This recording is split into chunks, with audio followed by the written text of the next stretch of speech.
திருநெல்வேலி. அதாவது நீங்க பல ஊர்கள்ல பணியாற்றிட்டு கூட இங்க வந்திருக்கலாம்.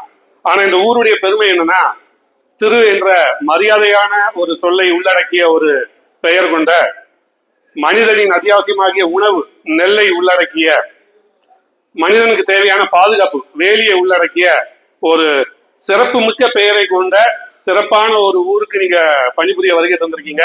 அதுக்கும் இந்த சிறப்பான ஒரு மாமன்ற கூட்டத்துல உங்களை நான் மலர் கொடுத்து வரவேற்று உங்களுக்கு பரிசாக திருநெல்வேலி சரித்திரங்கிற இந்த புத்தகத்தை வழங்க கடமைப்பட்டுள்ளேன். இதை வரவேற்றுட்டு என்னுடைய உரை துவங்குகிறேன்.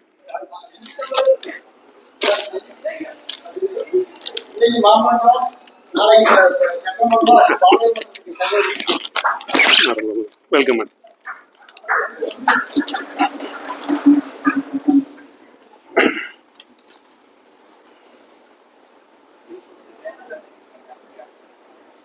Thank you.